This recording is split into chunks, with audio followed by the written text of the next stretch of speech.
Good evening. Hopefully this will work. As Peter alluded, actually rather eloquently, you did a nice job. It was about 45 years ago that a young man from Devon, in the southwest of England, who just moved to London, met a young man who was born in the Dolomites, who'd studied briefly in Munich, at what was then the art school in London, maybe the world, St. Martin's School of Art. And they went on to become what the American historian Robert Rosenblum described as the most singular duality in all of art history. You said they redefined the art historical landscape. I think that's absolutely right.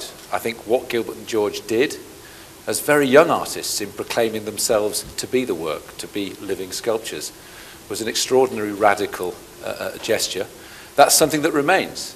In a minute, we'll meet the living sculptures, and we'll ask them if that still feels as if it's the case. But they've also, over the last 4 decades, evolved a language that's all their own. So much art is obviously derivative. So much art deals very intelligently with the idea of appropriation and playing on the art of the past. Gilbert and George can do all that, but in a way, being as original as they manage to be in a contemporary climate is something that is very, very rare. They're hugely admired, although, as you're going to find out fairly shortly, they deny that they're universally loved within the art world. We'll kick that about a bit. But I have never met a major artist that doesn't show huge respect and affection for Gilbert and George. But actually, it's impossible to ape them or to follow them directly. They've cut that singular path. We're 2 people, 1 artist, they say. And they've shown pretty well in all the major cities in the world.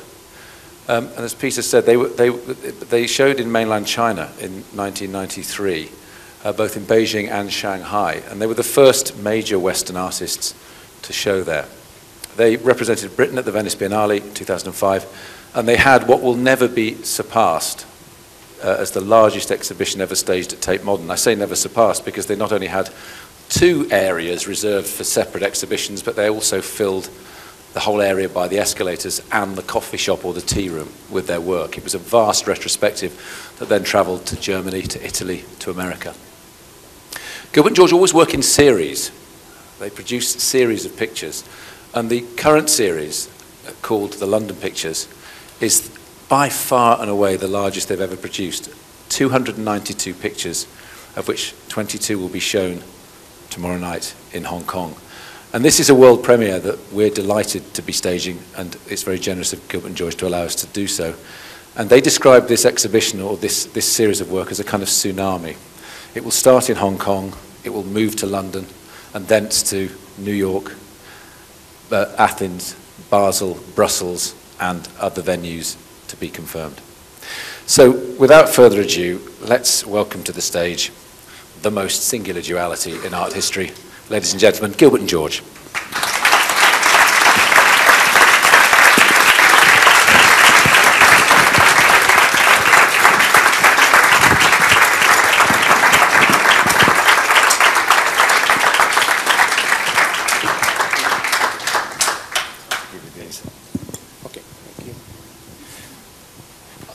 It's probably been lost in your memories, because I'm sure you're asked about it many times, but I still love to think or to try and imagine something very momentous that happened when the 2 of you first met all those years ago at St. Martin's School of Art. Do you actually remember the first time you set eyes on each other, or the first time you noticed each other and each other's work? I think we know all of that time and the meeting and the atmosphere and this very, very special art school, which was the most famous sculpture department of an art school in the world at that time. Almost every week there was a television crew from some other country filming in the department. And then suddenly there was Gilbert. Yeah, it was quite extraordinary because I managed to get my way from Italy towards London very, very slowly. It took 7 or 8 years, but I arrived in St. Martin's School of Art, and I was not even sure if they would take me or not, because it was not properly arranged. So, but they did let me stay in the, on the top floor of the St. Martin's School of Art, where all these other people were there. And I waited for 4 or 5 days, and one day Philip King, who used to be very famous at that time, he said yes. What were you making when you first got to St Martin's School of Art? And I'd love to hear, what was George making? Was there any similarity, or were you doing completely different things? No, I think we think of our students' works as practicing, just practicing. We only become artists the moment you set foot out of the school and become artists in the world.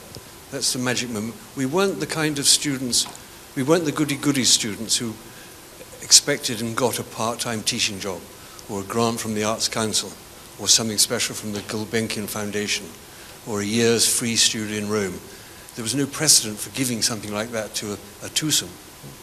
So suddenly, unlike all the other students, we were alone in the world. We had no money, we had no studio, we didn't have a gallery that represented us.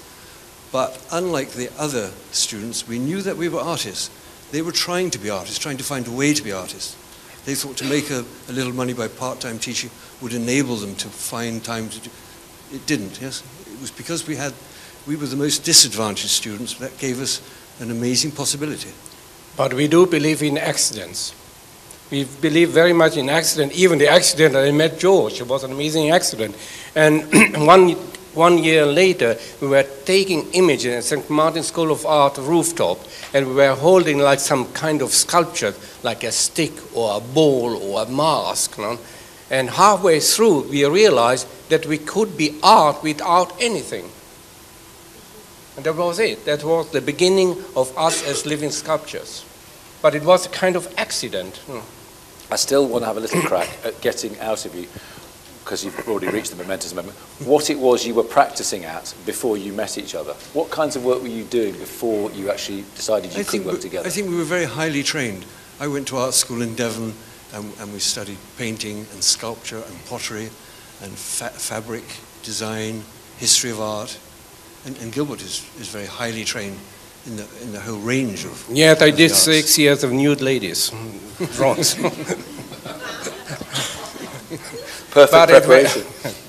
No, we knew how to be art. We did all that in a big way. We sculptors. But we realized that we didn't want to leave the artistic hand behind. We didn't like the artistic hand on our artworks. So we want to make a kind of art that is made that already exists. It's made by magic. And that's why we used even the negative so much, because it felt to us it was more powerful and less artistic. For a while, we didn't find a way to make large pictures using negatives, because paper wasn't made in that size. No one had done that. An image made from a negative meant 10 by 8 images, 10 by 8 inches. And so we blew up from negative images huge charcoal drawings. They were 20 foot high, 40 foot wide, the general jungle, and carrying on sculpting. But then people started to admire the drawings. They loved the paper, they loved the charcoal, they loved the feeling, the aesthetic. And we hated that. We wanted them to understand what we were saying to them, not the form, not the way we were saying it. And so we abandoned it. We gave it up. People loved it so much, we stopped doing it. But it was quite interesting. Because at the beginning, so when we left St. Martin's School of Art, in fact, they didn't want us anymore. We were persona non grata. But we still wanted to be artists. So we had this idea, that's when we started to do the living sculpture. We went back to all the art school to do the singing sculpture. And in some way, all the young students were so positive towards that, and all the teachers rather hated it. The staff, the teachers, and the principal felt it was that what we were thinking, what we were feeling, was a threat to their way of art. And we felt a hostility, and we were so nervous that we asked a friend who lived in the country to write a letter to the head of the sculpture department, our ex-head, to say that they were thinking of doing a project with Gilbert and George, and that he would recommend us, wouldn't he, and so on. And the letter came back, and the friend showed us the letter, and it said, "Dear madam, under no circumstance have anything to do with these people. They're very quick." But they were right. They never recover from that. We knew where we were. It was very good, in fact. A very good experiment. They were in the jungle for 20 or 30 years after that, all the teachers, really. We always say that criticism and hostility is character building. It forms, the hostility makes you form your own being.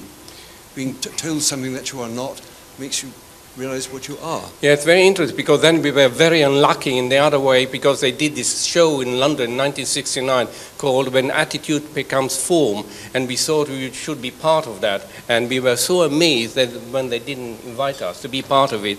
So we have a friend of ours who was into that show, and we went to the private view. We more or less gate crashed it, but as living sculptures. So we had multicolored metallized heads and hands. We walked through to the middle of the private view and stood stock still for the whole of the evening and completely stole the show. And at the end of the evening, the leading art dealer in the world at that time, the late Conrad Fisher, came up to us and asked us to join his gallery. And that was an invitation that all the artists in the world would have died for at that time. Yeah? So that was an extraordinary piece of... We always say that bad luck leads to good luck. Whenever it goes wrong, we rejoice, because we know sooner or later it's going to turn the other way. So then we invited us to Düsseldorf, and that was just an extraordinary success overnight. Overnight we were totally famous. And so Conrad Fisher said, so why don't you do something in my gallery? And we thought, we don't do that, no? We only do ourselves, no? So we had this idea to do drawings, no? To leave something behind. No?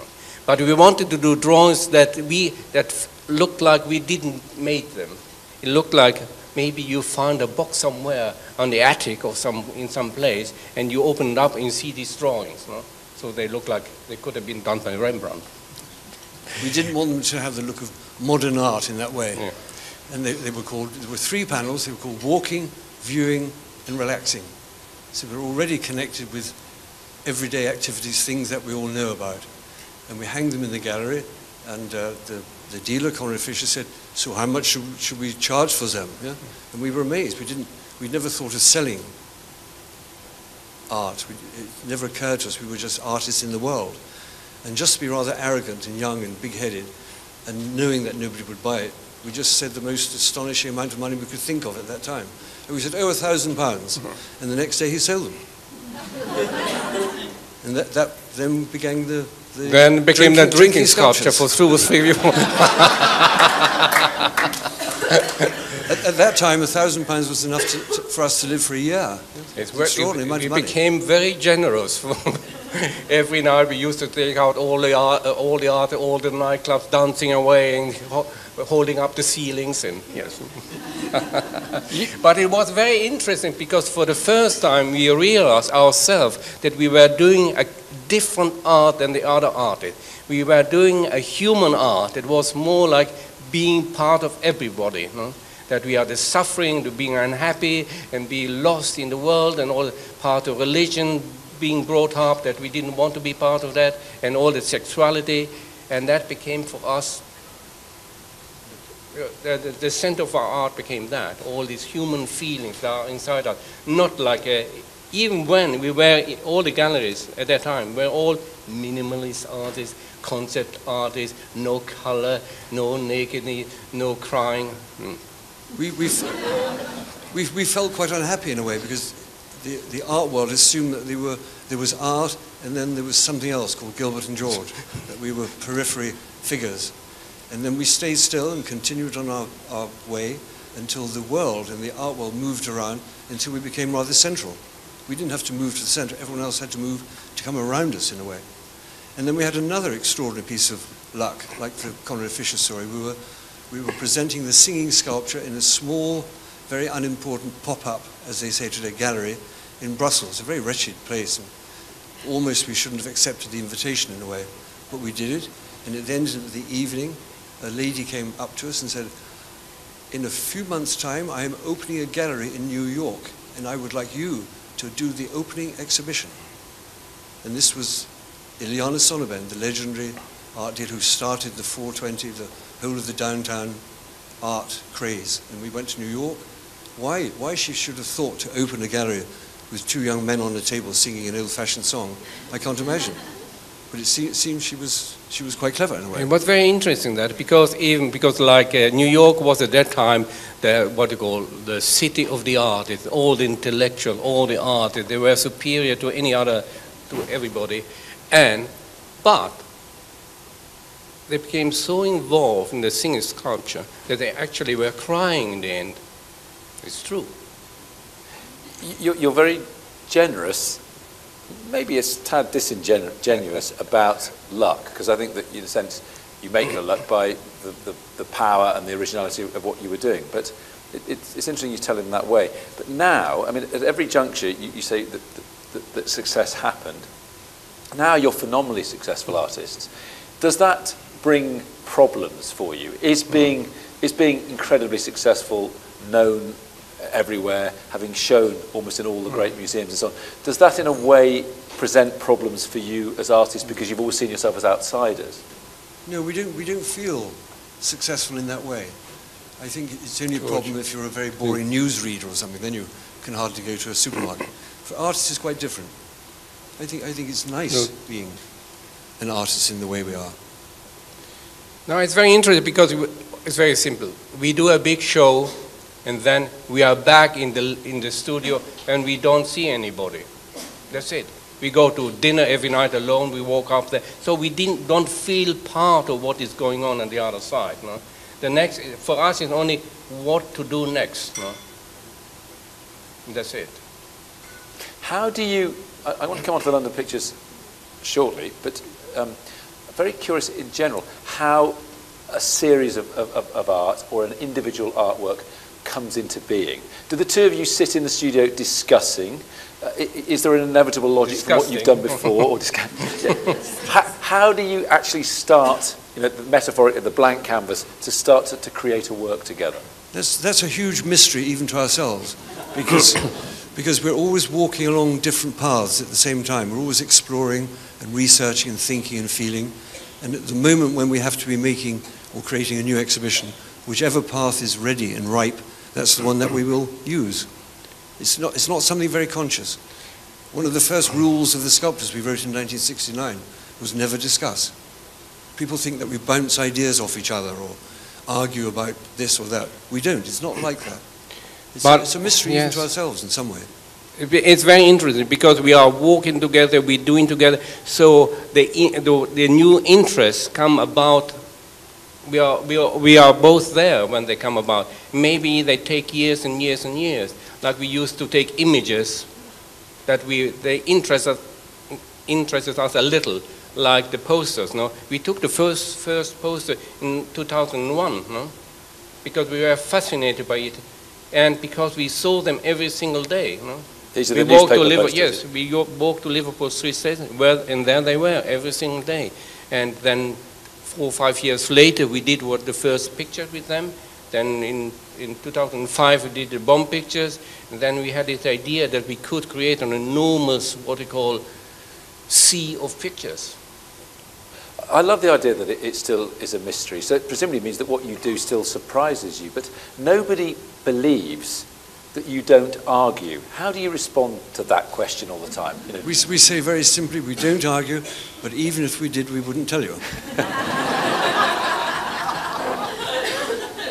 And it's very interesting, we talk about the posters, which are the basis of the new London pictures, because we started to go to Liverpool Street as just after we left college, and by the Evening Standard, because coming from the country, we weren't involved in watching television or buying newspapers or being city people. So the first few years of creating art, we used nature in London, or we went outside of London. We didn't know how to be people in the city in the way that we are now. We became honorary Cockneys, you could say. But at that time we didn't know. And recently a work of ours turned up at auction, and we saw it, and we were holding newspapers very casually, like sheets of newspaper. And I think that was the moment when we realized we were in London and we were Londoners. We'd arrived in London. We were no longer country bumpkins. And of course we became very fascinated by the posters outside the newsagent shops and beside the newsstands. There was just a man with a tin box selling newspapers. And we had one special one at Liverpool Street who we knew from 67 on. And he was old then. And probably 10 years ago he became 80-something, and he didn't want to give up the job. He just wanted to carry on selling newspapers every day. And then one day he was looking very poorly, and he said, "Here, have you heard this one?" And he recited a little poem to us. And it was something that's never been in print. It's something he remembered from his childhood, which is 70 years before that. He was probably told it by his father, so it's probably Edwardian or Victorian rhyme. And it was like a little gift to us, because within 2 weeks he died. And the poem was very, very simple and very sweet. It read, "My sister Lily is a whore down Piccadilly. My mother is another down the Strand. My father sells his arsehole down the Elephant and Castle with the finest fucking family in the land." And this is from a man we'd only ever said good morning to. Quite how you managed to get that into a discussion about the London pictures is genius, but I salute you. We ought to explain, if people's jaws are back now, that the new pictures are at the base, the starting point really, and the thing that will strike you first when you see them are not headlines, but the lines that you read on the advertising boards for newspapers, as George mentioned with his friend at Liverpool Street Station. And so you've explained, I think wonderfully, that that's something that's been in your minds for some time as the possibility for a work. How did this particular series start to crystallize then? We think it's when we realized the moral dimension of the subject, because we started to collect the posters probably 6 years ago. We'd been thinking about newspaper posters before that. As you said, we created other pictures in other ways using them. And we had this huge pile of posters. We didn't want to think too much about it. We just wanted to carry on collecting them. And then one day we were passing on the way to dinner some blocks of flats which have terraces, which means that you see a lot of front doors on every level. And at the front door of one of the flats, there was a policeman and a policewoman pressing the bell of that flat. And we got amazing thoughts in the head and amazing anxiety in the stomach, because you know that something terrible is about to happen to a family. That it's either death, rape, suicide, motor accident. It's going to be something terrible that's going to affect that family, that will be influence all of the people in the flats, all the children at the school where those children go, all the relatives in Australia, maybe for generations. If it's a question of jail, then that's a question of shame lasting generations. And then we realized that's the moral dimension of those posters, that each poster is only there for one day in the case of Evening Standard, for 1 week only in the case of the local papers, but the tragedy, the sorrow, the anxiety, the unhappiness will last forever for some people. That's the moral dimension of those messages. So then we started to really collect them, no? And then we had quite a problem, because we felt we wanted to ask if we could have these posters, no? And they were horrified by that. They didn't like the idea that we wanted posters. They didn't know why we needed them. So we thought it's much better to start to steal them. And so we started to steal every night, every day, 2 or 3 posters, no?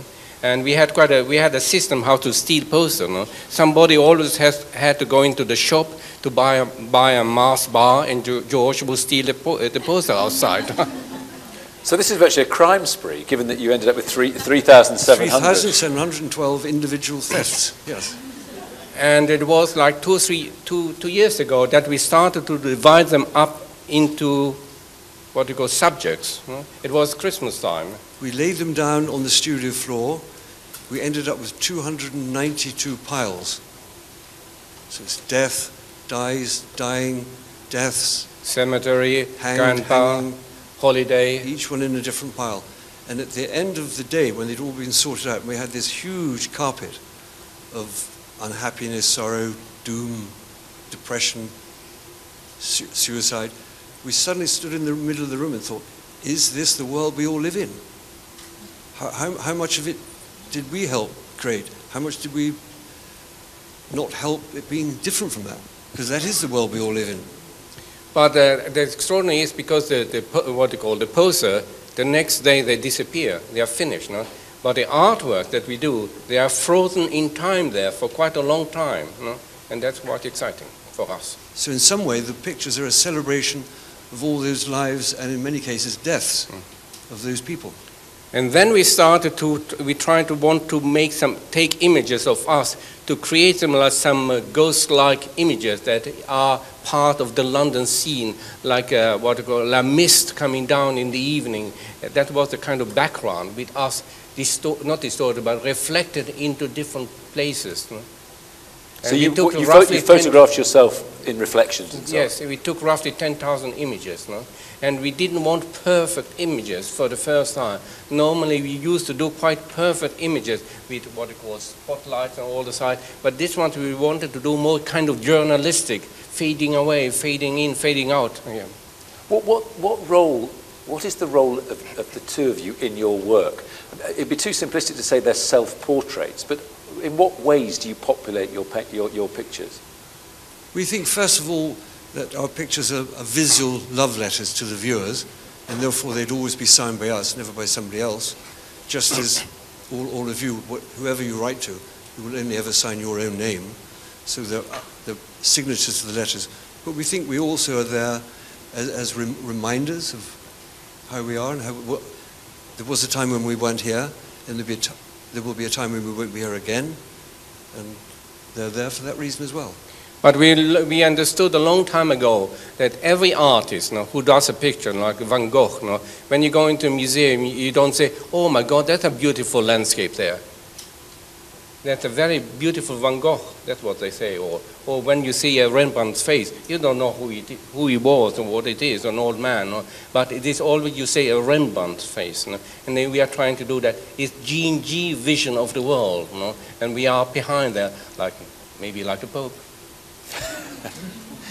We always say that, people say, when my mother was alive, or when my grandmother was alive, or my late aunt, or my uncle who died in the war, but you would never say the late Shakespeare or the late Van Gogh, because we all know that in some way those people are still able to speak to us from the grave. And they feel like spirits. And we became fascinated because we saw a small television program about Lord Dowding. Lord Dowding, who organized the Battle of Britain, which avoided the invasion, the German invasion. And he had small parties in his office with dead pilots, dressed exactly as they were when they died, and he wrote books about it, and he published letters that he received from them. And of course everybody has a different explanation for things like that, but the only reality is he wasn't a liar. And we were very fascinated by the idea that you could have, people talk about ghost or spiritualism, there's a certain truth in it. Memories are very much like ghosts. Photographs of long gone friends and relatives are still there in some ghostly way. Remembering people is very close to that.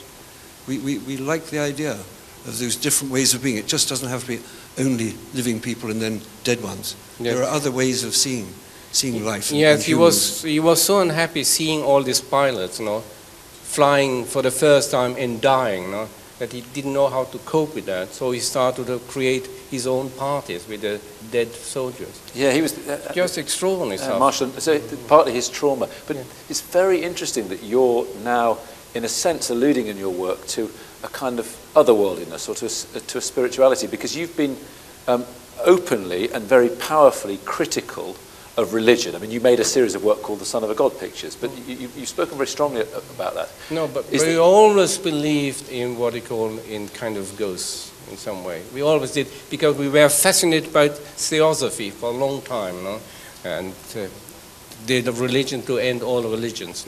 And we have all the books of that, the auras of people leave behind and all the stuff. I mean, we are not non-believers, but we are believers. Believers in? We also dealt with religion. We weren't only against. From the earliest days, we did many, many pictures which can be seen as Christian pictures. We even have a considerable following amongst the clergy, which is rather surprising. I should think we're the only artists who've had at least 3 sermons preached on our exhibitions. One in Germany, one in Liverpool, one somewhere else. It's quite amazing. We once were approached by an elderly clergyman in the street who said, "Excuse me, gentlemen, I know you're the artist, and I must say I'm always jealous because artists are much closer to creation than we are." It's rather a charming remark, we thought. But our new motto is ban religion. Ban religion. And the second one is decriminalize sex. Decriminalize sex. Decriminalize sex, because we realize more and more there are big parts of the world that sex is so criminalized, no? In so many ways. It's only a little Europe, no? A little America. The rest is all in the, what do you call it? It's all taboo in a big way. Africa, India, China, or even South America. Even in Arab countries as well. Somebody somewhere is being executed at this very moment because of sex. And many, many people are incarcerated as we enjoy our privileged life this evening. But it is religion that is the problem. That's why every day we try to remember how privileged we are. We're able to come to Hong Kong and show our pictures. We can go to the studio every day and say and do exactly what we want. We can take those pictures out into the world. We can buy and read whatever books we want and travel to any country we all want to. We're extraordinarily privileged, but we always want to remember it's because of the efforts and sufferings of people before us. They paved the way for us. It's not the vicar. It's not the politician. The artistic person is changing the world. They are creating a new morality, how to behave. And the vicars, they have to follow in the end, or the politicians. And that's why we believe very much in creative thought, because it's creative thought is so. That's why everybody wants to go to the galleries today, no? Because it's still part of feeling and thinking different. Do you think art's a kind of surrogate religion then? We just are amazed that our dream in 1969, we wrote a text about how art should be, ending up by saying that one day all the world will be an art gallery. And in some strange way, in the Western world, that became true. Where we live in London, in every back street, there's a pop-up gallery. People stop you on the streets and say, I am Bulgarian concept artist. It's extraordinary. And that's one of the good ones. Actually, now they say, I'm Tunisian curator. And of course, every other building seems to be converted into a gallery. Yes, we moved to the part of London, the east end of London. It wasn't even called, it's called Spitalfields now, but it wasn't called Spitalfields then. And it was the only part of London we could afford to live in. It was cheaper than anywhere else, and the landlords were Russian, Yiddish-speaking people, and if you rented a floor of a building there, they didn't mind what you did there. Yeah? Anywhere else in London, you could rent a bed set where you couldn't do art, or you could rent a studio where you weren't allowed to sleep. So we could rent a floor of a building for, I think it was £12 a month, and it was extraordinary. We felt on top of the world. We thought we were so privileged and amazed to be in London, in this crazy city. We nearly felt like French artists. But it was extraordinary, because even now, all the newspapers have changed, and that's amazing, because in what you call 40, 50 years ago, the art reviews were so small, or to get an article about what you call an artist was so rare. And now every newspaper that you open up, there are double pages about every kind of art, every single day. It's extraordinary. So is that the big change in the last 40 years, the growth, the public interest in art? It's so big. Massive. We always said when we were baby artists in 70, you could walk all over London and ask people to name a living artist. Nobody could. They didn't. They knew the name of a living murderer, living politician, a living sports person, anything they knew. Cricketer, boxer, anything. And now if you ask in London, everybody knows the name of 4 or 5 or even more living artists. And we think that's better. Yeah, it's extraordinary. Is London, for you, a kind of muse? And do you, I mean, you travel a lot, and it's often observed by commentators that there's a lot of cities in the world, globalization, one of the consequences of globalization is that a lot of cities seem to be becoming similar. Do you think London still has a distinctness that you want to celebrate in your art, or do you think the world is kind of becoming more like the London that No, I think London is extraordinary. We were saying for 20 years that what called Liverpool Street Station was the center of the universe, no? And in some way it became true. It took a long time, but it is extraordinary, because it's not like other cities. It's not like Paris. It's not like Rome. In London at the moment, especially east end of London, the whole world is there. And all young people who want to be something, they're all there. They want to be an artist, designer, fashion, or writer. They're all there. It's extraordinary.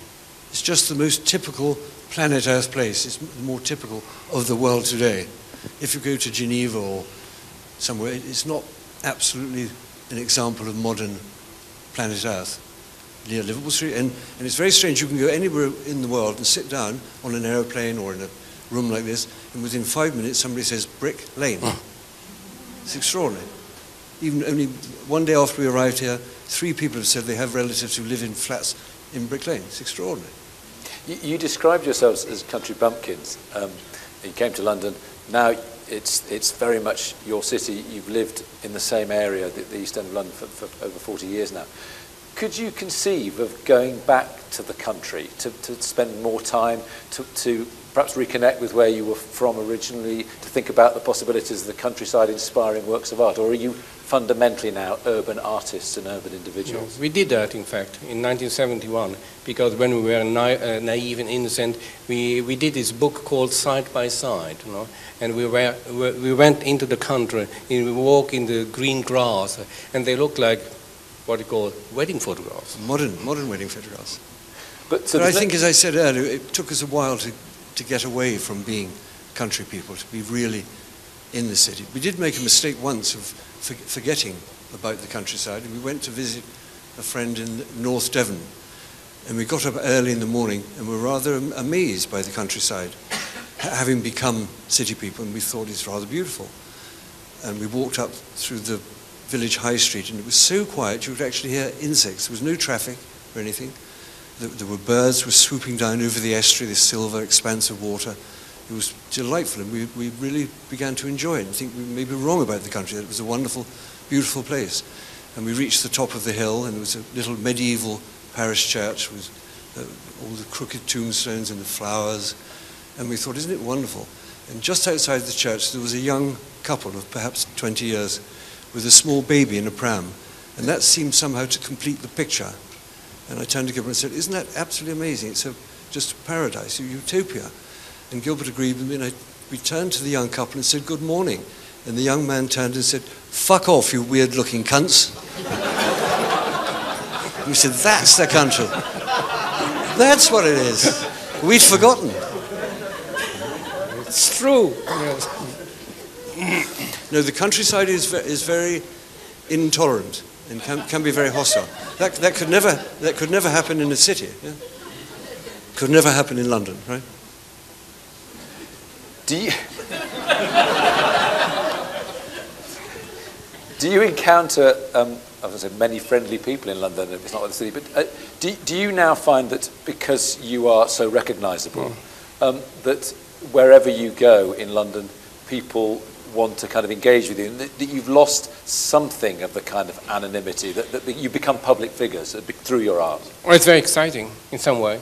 We can walk the city of London. They all recognize it. It's extraordinary. And they actually come up and want to shake hands and all this stuff. Even when for the last 15 years, we have been going to the same Turkish restaurant. And now the whole restaurant is full of people just coming up and looking through the window at us. It's extraordinary. Or even when we, on the bus, when you take the bus, they're looking up at us and be waving down like the Queen. Don't you think? People are never intrusive. They're always very, very polite. But we had an amazing lorry driver recently. It was quite exciting. A big heavy truck driving some big piece of machinery to the docks. And a great shaven-headed lorry driver poked his head out and said, oi, Gilbert George, my life's a fucking moment. Your art's an eternity.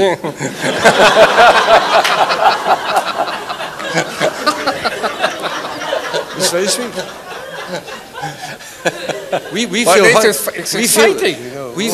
We feel highly complimented by those things.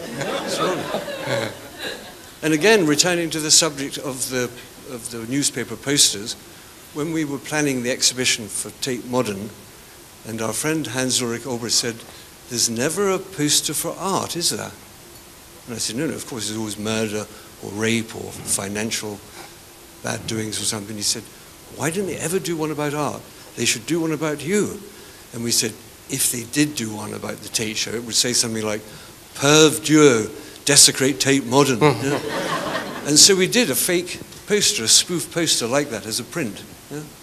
And they were for sale at the Tate, and people bought them and liked them. It's an amusing print to have in your house. Yeah?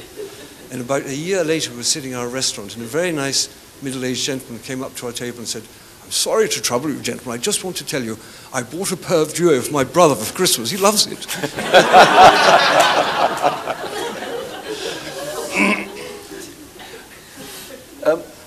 Do you still conceive of yourself or perceive yourselves to be living sculptures? Because funnily enough, when you talk about the public engaging with you, in a way, that's presumably 40 years ago what you'd have loved, the idea that they are fascinated by the TV. Are you still living sculptures? Oh yes, more and more. I mean, and it is extraordinary.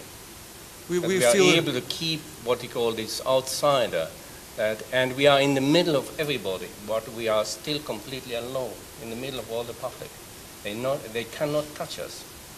Even the pictures, all of our pictures, and the London pictures, we live them, we breathe them. They went through us before coming out as pictures on the wall. They were part of our life. We felt them completely. Day and night. Part of us. They came through all of our bodies and mind and our sex and our thoughts and our feelings. They're part of how we actually invented them and gave birth to them and created them. Because we are doing it all alone, no? We are not part of a factory making art. We are creating it alone. We are doing it every day. We are there trying to improve it in every single second, nearly 24 hours a day. Is it a very draining process? Oh yes, it's totally draining. It's totally exhausted after doing the original designs. It's funny because I think a lot of people will be surprised to realize. I mean, most artists are very conscious about what they're creating, but it's there in front of them and they see it, and then whatever it may be is then exhibited if they're successful or lucky. Now, you obviously create your works, you're totally across them, but you never see them fully realized until they're put up in the gallery because of the process of making them in sections. Of course.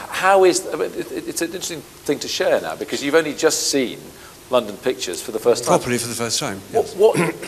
What kind of experience is that, and does it immediately suggest other possibilities? Oh yes. We know that the pictures are not the pictures necessarily that are wanted by the world or wanted by people, but we arrogantly believe we can do pictures that are required or needed. A great example of that was the evening we finished designing the London pictures. We wanted to celebrate, but we were too exhausted, so we went to our usual restaurant where we only go alone. We never entertain there. And we had our usual dinner, and we were about to order coffee when our waiter, our favourite waiter, said, "Please, gentlemen, would you just go?" And I said, "I'm sorry, we didn't have coffee, and you didn't even give us the bill yet." And he said, "Just go, will you?" And I said, "Why are you so excited? What is happening?" He said, "Look!" And we looked out of the window, and there were 50 people racing at great speed down the middle of the street with policemen in a police car behind them. And then there was a double-decker bus burning down the other end of the street. It was the night the riot started. That cannot be completely a coincidence, we believe. It's extraordinary. But it is quite exciting how we are able to create work, no? Because we take all these images, then we are doing it on a computer, we're doing a design that's 10%, and it's so exciting because this new, powerful computer, you feel like you are not doing something on the wall. You feel your brain is inside that computer. You are able to manipulate it how you wanted it. And that's why, because then we don't want to know what we are doing. We want to be there and just let it, it is like automatic. They have to become out of it. You know? Don't think too much. If not, you start to repeat yourself. You have to be automatic. So does that mean often then the pictures seem to finish themselves? You don't have to agonize about when something is completed? No agonizing. We're against agonizing. No, we try to let the pictures make themselves. We don't want to interfere more than we need to. And that's very exciting, falling into some... We say if you walk to work the same route every day, and one day you trip over on the pavement and fall down and narrowly avoid being hit by a car, that something is different, something's changed. You probably think something different in that moment. Or being stopped. Falling into a new truth. Yeah. Or being stopped at London Bridge. You know, somebody stops you. In that moment you think. If not, you don't think. We say that a successful work of art is stopping life for a moment to think and to feel.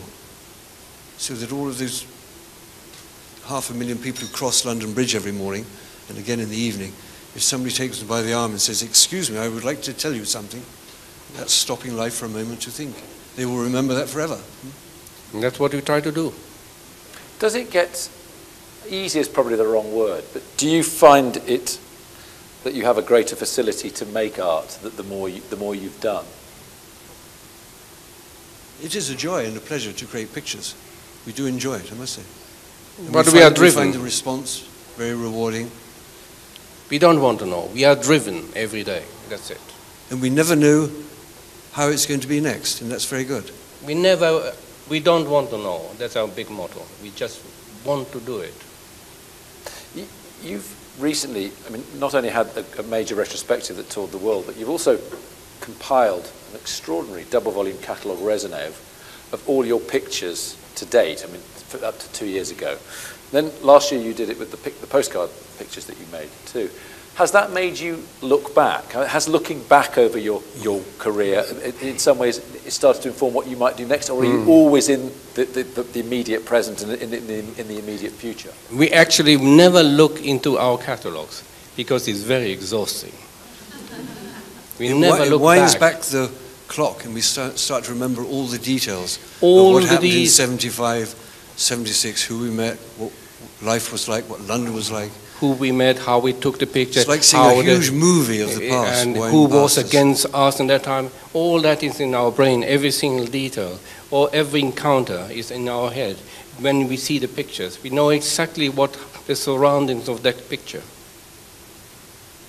I love the idea you said in your head, as if you carry any bad review. But do critics help, hinder, or you don't care at all about what is written about you?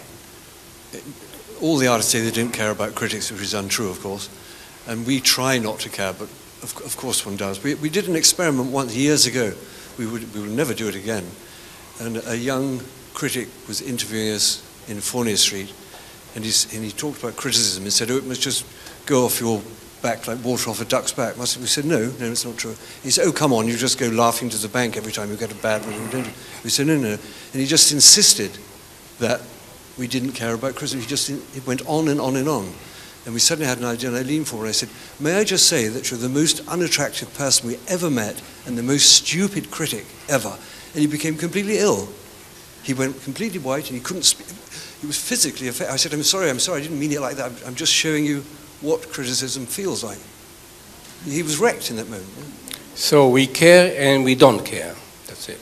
Good answer. I've just had it's brilliant here. I've just had a little thing flash to me to say time is getting close to ending, and I don't want to hog you for the entire duration of this talk. So let me throw it to the floor. Are there questions that people would like to ask of Gilbert George for the last 10 minutes? I'm happy to continue, but do people have questions for Gilbert George? Yeah, gentleman there.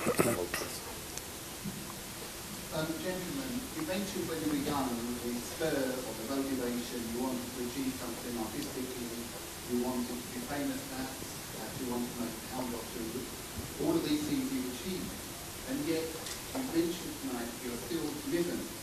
Could you explain what the continuing motivation of artists who achieved very much of what they wanted to achieve, but still are driven to do more? We still didn't get there. We still want to get there. We still never feel it's because complete.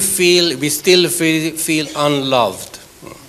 Every time we do a new show, we still feel unloved. And the next show, we believe they will love us this time. That's the motivation, isn't it? To tell yourself you're unloved, even if it may not be true. But, yeah.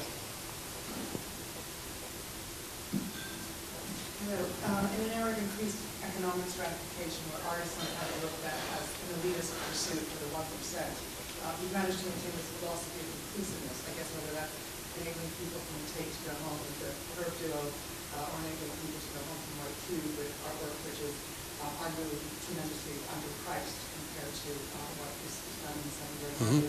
My question to you is, who is art for, and is art for all? We managed to achieve a certain level of art for all by engaging in all of the thoughts and feelings and concerns that are out there in the world, wherever you live, whether you live in the city or the desert or the jungle or Iceland. So we're only dealing with death, hope, life, fear, sex, money, race, and religion. So we're just going around all the subjects that concern everyone wherever they are. And of course, we must remember it's a very small section of a population that can buy a work of art, but there are huge numbers of people out there who don't know about purchasing art, that go to galleries, go to museums, buy catalogues, read reviews. Thousands and thousands of people in Britain know all about modern art but live in some distant village, and they just see it from television and from newspapers. But it is a moral dimension that we are dealing all the time. What is good and what is bad, because that changes all the time, no? And we want to be part of that, changing the world in some way, to be more open, more accepting, more in every different direction. That's why our art is always near to taboos. No? We are trying to open up and freeing ourselves, because we were totally unfree, you know.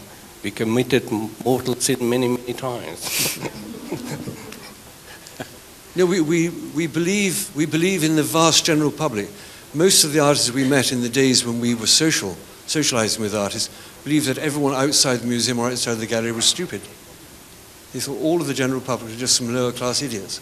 And we don't believe that. We believe everyone has blood running through their bodies that they can love and they can fear, and they will die one day and have hopes and unhappinesses and joys the same as anyone else. Everyone is a fantastic, amazing person.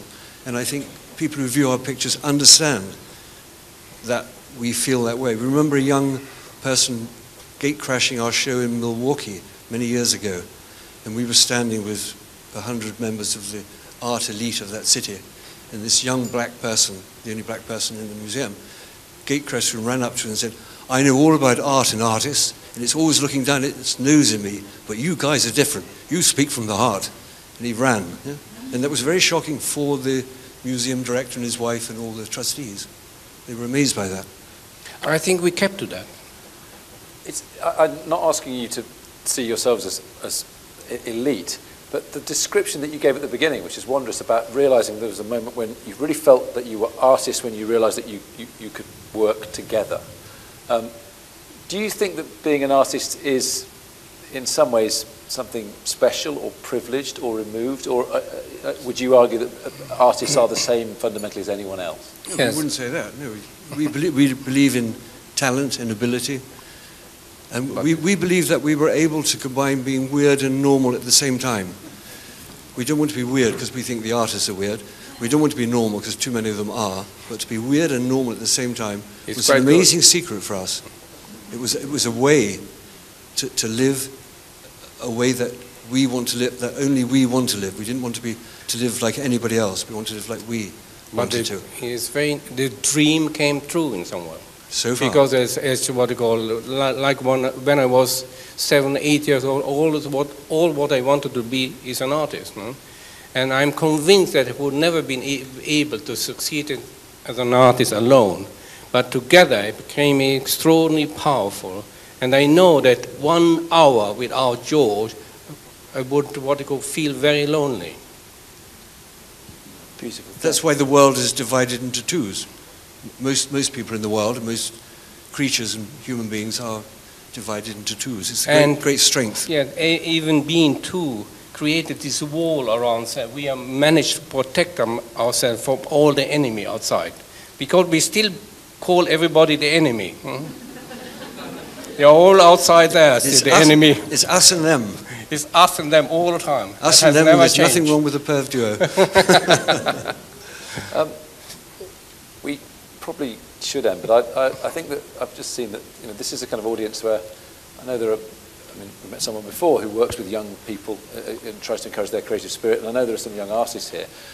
In some ways you've given many lessons as to how to do it, but if I ask you just off the top of your head to think or to give a fundamental piece of advice to anyone who's setting out on a career as an artist now from what you've learnt in your careers, what would it be? We have three answers. Yes. One is, make us jealous. And our stock answers always was the same. We said, tomorrow morning when you get out of bed, don't stand up, sit on the edge of the bed, keep your eyes closed, and think, what do I want to say to the world today? And only when you've decided, doesn't matter what it is, only when you've decided, get up and go and do it. Doesn't matter whether it's a computer or a typewriter or a brush or a pencil, you must know what you want to say to the world today. And the second piece of advice is, fuck the teacher.